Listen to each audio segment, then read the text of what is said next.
Hi everyone, welcome to exam IQ. एग्जाम आईक्यू इस वीडियो में देखते हैं जेएसएससी प्रैक्टिस सेट। तो जेएसएससी प्रैक्टिस सेट के अंतर्गत आज देखेंगे सेट संख्या 5। इस प्रैक्टिस सेट में झारखंड जीके, विज्ञान, कंप्यूटर और समान ज्ञान से आधारित प्रश्न कवर किए जाएंगे। तो चलिए शुरू करते हैं।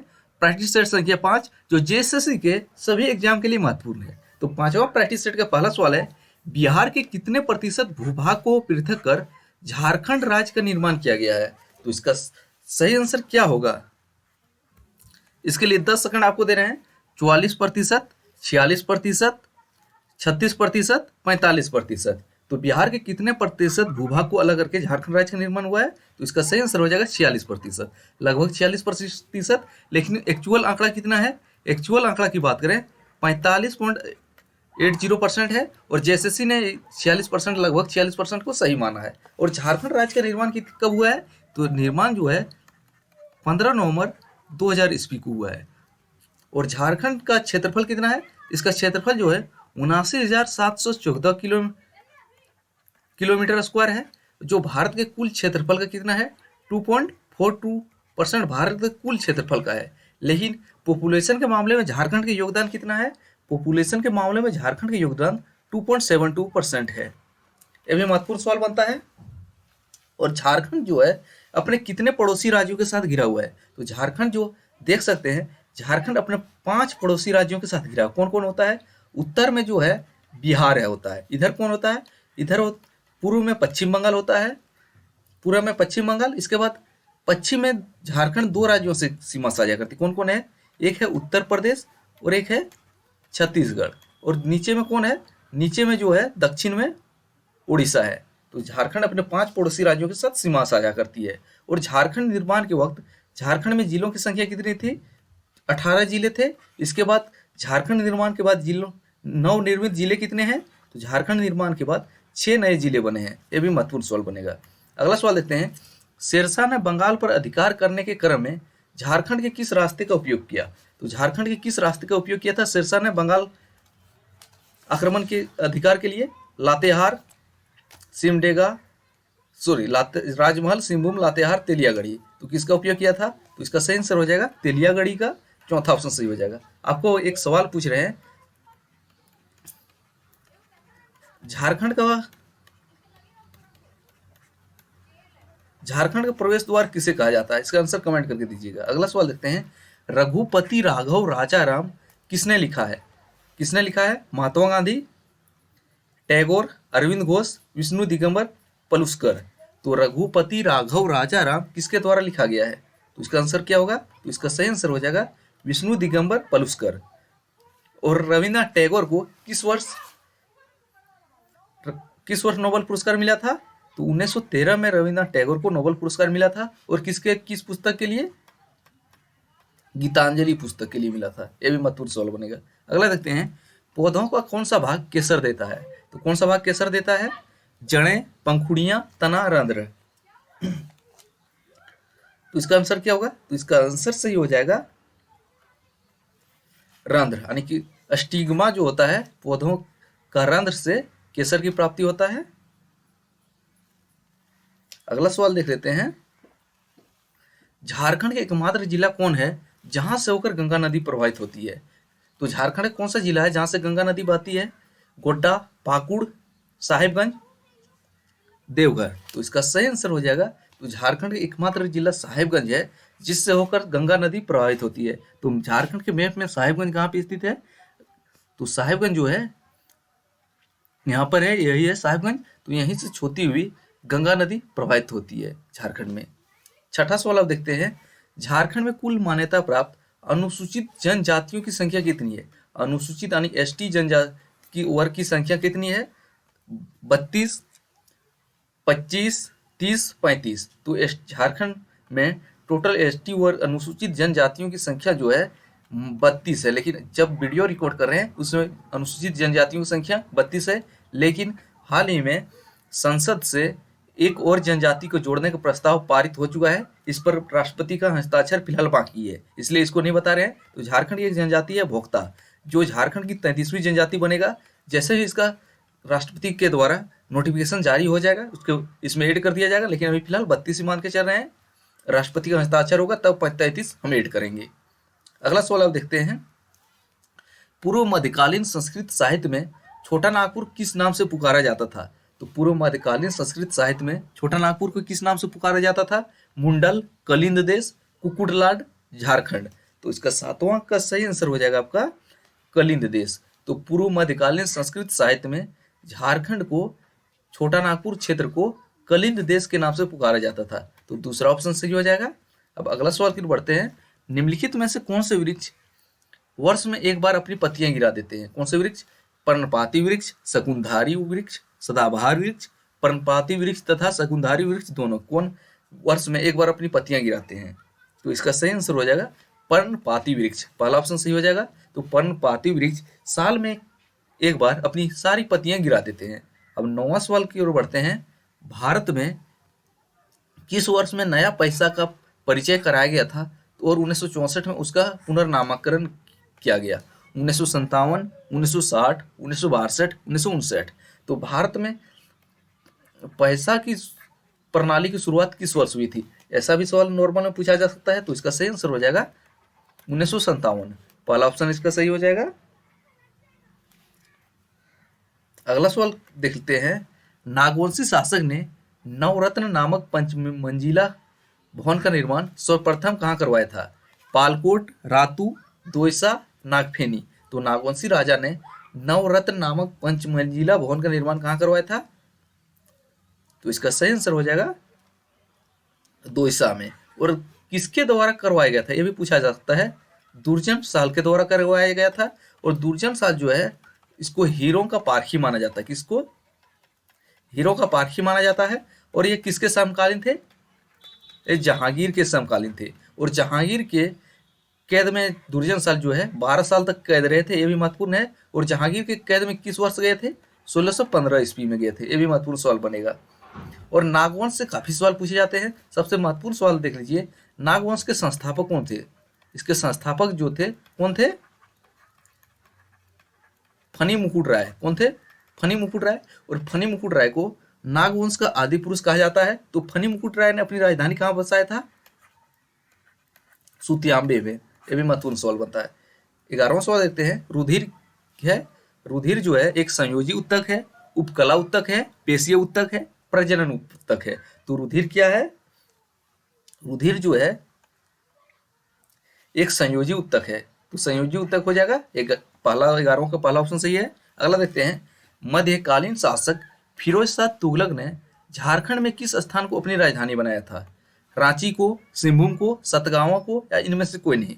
तो आपके पास 10 सेकंड है। 10 सेकंड में बताइए फिरोज शाह तुगलक ने झारखंड के किस स्थान को अपनी राजधानी बनाया था? तो इसका सही आंसर हो जाएगा सतगावा को। सतगावा इसका सही आंसर हो जाएगा। अगर बात करें वर्तमान समय में, सतगावा जो है झारखंड के किस जिले में है? तो इसका सही आंसर क्या होगा?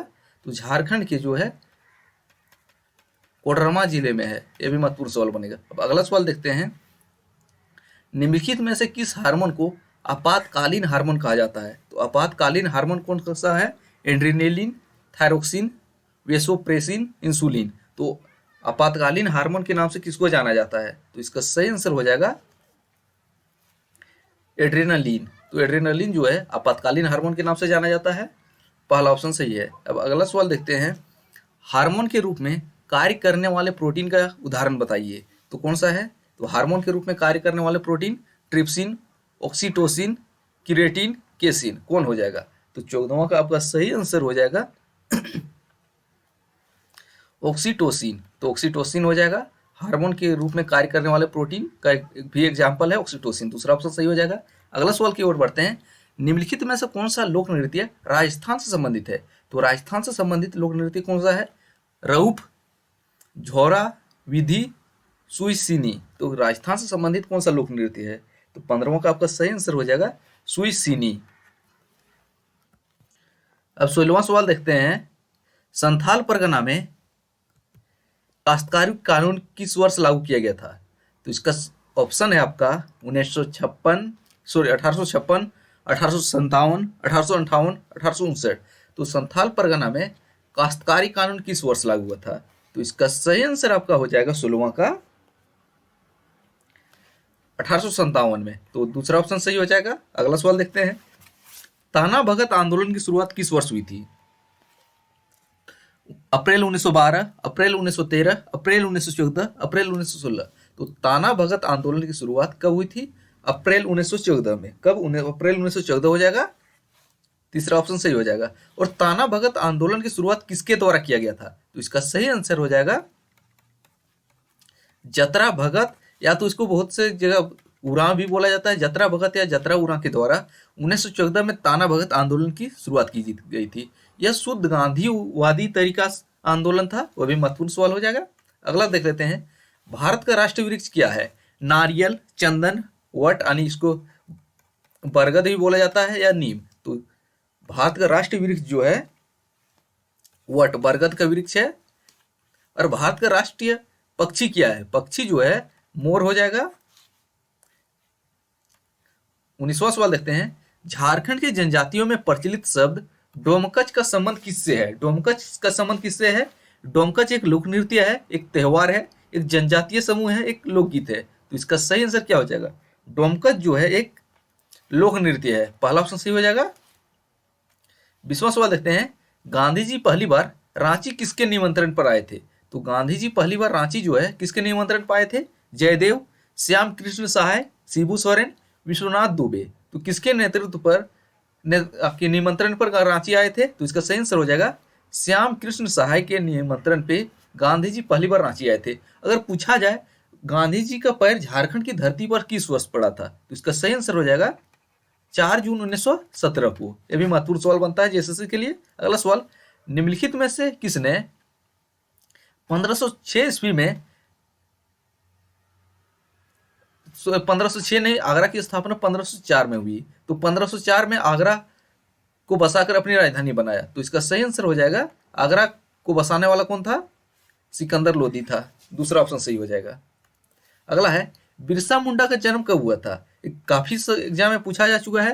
तो बिरसा मुंडा का जन्म जो है 10 अक्टूबर 1854, 15 सितंबर 1860, 15 नवंबर 1875, 15 दिसंबर 1890।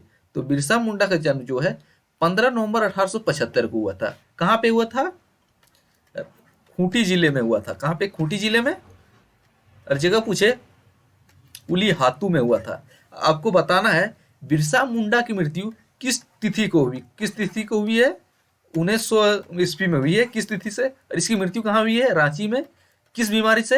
हैजा बीमारी से हुई है। यह भी महत्वपूर्ण सवाल बनता है। अगला सवाल आप देखते हैं, झारखंड में तांबा उत्पादन का प्रमुख जिला कौन सा है? तो तांबा उत्पादन का प्रमुख जिला कौन है? पूर्वी सिंहभूम, पश्चिमी सिंहभूम, रांची, हजारीबाग। तो इसका सही आंसर हो जाएगा, तांबा उत्पादन का प्रमुख जिला झारखंड का हो जाएगा पूर्वी सिंहभूम जिला, पहला ऑप्शन।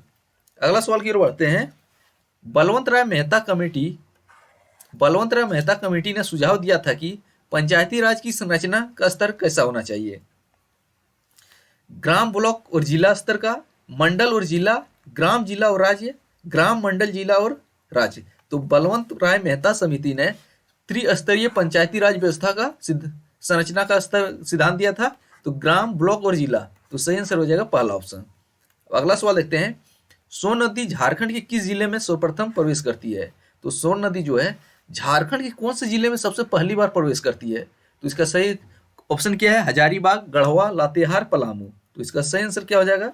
सोन नदी जो है झारखंड के में पहली बार गढ़वा जिले में प्रवेश करती है। और सोन नदी निकलती कहाँ से है? तो इसका आंसर हो जाएगा अमरकंटक की पहाड़ी से। कहाँ से?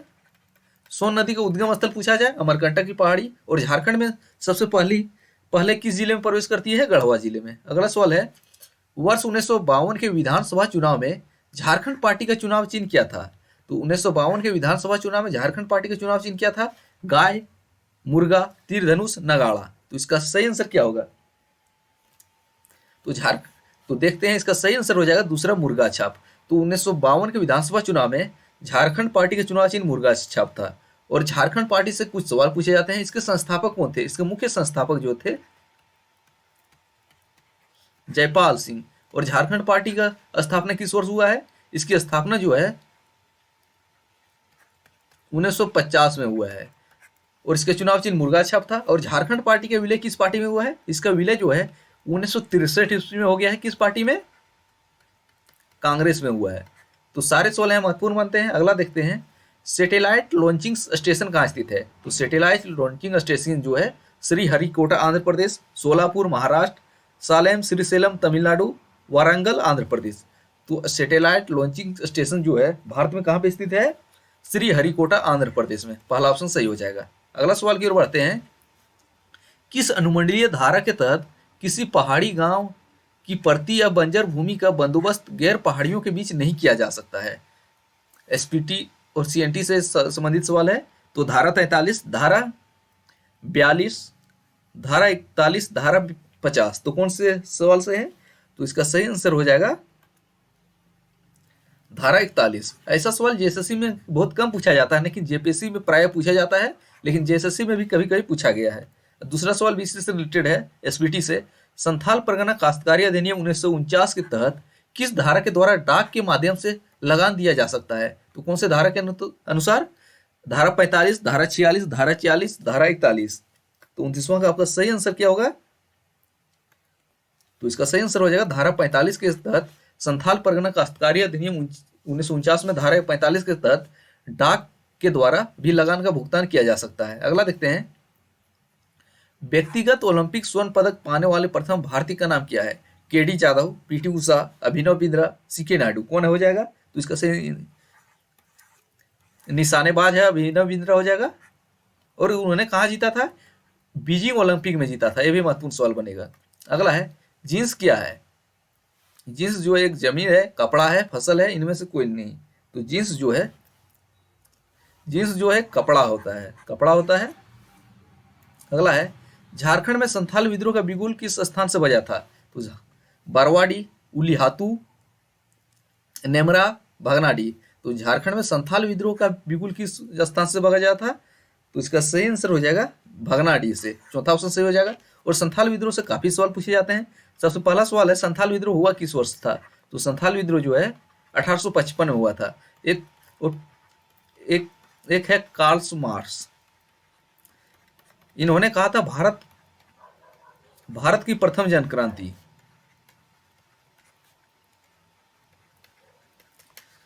संथाल विद्रोह भारत की प्रथम जन क्रांति की संज्ञा किसने दिया है संथाल विद्रोह को? कार्ल मार्क्स ने। और किसके नेतृत्व में हुआ था? सिद्धो कान्हू के नेतृत्व में मुख्य रूप से हुआ था। अगला सवाल देख लेते हैं, झारखंड का ध्वज काला रंग का पट्टी या झंडा क्या को दर्शाता है? क्रांति या भय को, शांति को, युद्ध को, युद्ध विराम को। तो इसका सही आंसर हो जाएगा काला रंग का ध्वज जो है विरोध को दर्शाते हैं। तीसरा, और शांति के लिए किसका प्रयोग किया जाता है? सफेद पट्टी का। 34वां सवाल, अपना देश अपना राज का नारा किस विद्रोह के दौरान दिया गया था? हो विद्रोह, कोल विद्रोह, तमाड़ विद्रोह, संथाल विद्रोह। तो अपना देश एक नारा है, अपना देश अपना राज। इसका नारा जो है कब दिया गया था? तो इसका सही है संथाल विद्रोह के दौरान। चौथा ऑप्शन सही हो जाएगा। अगला है, school of aviation medicine air force कहाँ पे स्थित है? इलाहाबाद में, हैदराबाद में, बेंगलुरु में, जलाहली में। कहाँ पे स्थित है? तो इसका सही आंसर हो जाएगा बेंगलुरु में। तीसरा ऑप्शन। 36वां सवाल देखते हैं, श्रेष्ठ कलाकृति हंस दमयंती को किसने चित्रित किया है? तो किसने बनाया है? ए मेनन, राजा रवि वर्मा, रविन्द्रनाथ टैगोर, अमृता शेरगिल। तो एक कलाकृति है हंस दमयंती। तो इसको बनाया किसने है? इसको बनाया है जो है राजा रवि वर्मा ने।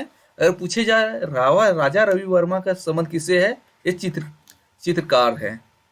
अगला देखते हैं, हेमा मालिनी की पहली हिंदी फिल्म किस वर्ष आई थी? बहुत आप लोग फिल्म देखते हैं, तो इसका आंसर दीजिए।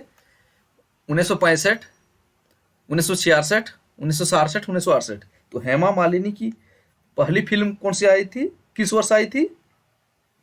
तो इसका सही आंसर हो जाएगा 1968 में। चौथा ऑप्शन सही हो जाएगा। और हेमा मालिनी वर्तमान में कहाँ की एमपी है? तो मथुरा संसदीय सीट की एमपी सांसद हैं। अगला है, मंदी की परिभाषा क्या होगी? तो यहाँ पे कौन सा विकल्प सही हो जाएगा मंदी के लिए? तो देखते हैं, मर्यादित समय के लिए आर्थिक प्रवृत्ति की गति धीमी होती है। ये भी विकल्प सेटिस्फाइड है। दूसरा विकल्प देखते हैं, वह समय जिसमें बेकारी बढ़ती है और मांग और उत्पादन गिरता है। तो मांग और उत्पादन दोनों गिरेगा, तो ये भी कथन सही हो जाता है। अगला देखते हैं, वह समय जिसमें मांग के अभाव से माल का संग्रह बन जाएगा। फैक्ट्री में बढ़ते रहेगा लेकिन मांग तो घट गया है तो संग्रह जमा हो जाएगा, तो ये भी कथन सेटिस्फाई होगा। उपयुक्त सभी विकल्प, चौथा ऑप्शन सही हो जाएगा। इस सेट का 39वां सवाल अब देखते हैं क्या है। अरुणाचल प्रदेश पर किस हाईकोर्ट का क्षेत्राधिकार है? तो अरुणाचल प्रदेश जो है किस हाईकोर्ट के अंतर्गत आता है? तो ऑप्शन है आपके गुवाहाटी हाईकोर्ट, मुंबई, कोलकाता, चंडीगढ़। तो इसका आंसर दीजिए। तो अरुणाचल प्रदेश जो है कौन सा हाईकोर्ट के क्षेत्राधिकार के अंतर्गत आता है? तो गुवाहाटी हाईकोर्ट के क्षेत्राधिकार के अंतर्गत आता है। और भारत में वर्तमान में कितना हाईकोर्ट है? तो वर्तमान में 25 हाईकोर्ट है। और झारखंड का हाईकोर्ट जो है 21वां हाईकोर्ट है। और 25वां हाईकोर्ट कौन सा है? अमरावती हाईकोर्ट। तो ये थे झारखंड जेएसएससी के लिए एक प्रैक्टिस सेट, जो जेएसएससी के सभी एग्जाम के लिए महत्वपूर्ण है। तो अगले प्रैक्टिस सेट में महत्वपूर्ण सवालों के साथ मिलते हैं। तब तक पुराने वीडियो देखते रहिए। जय हिंद।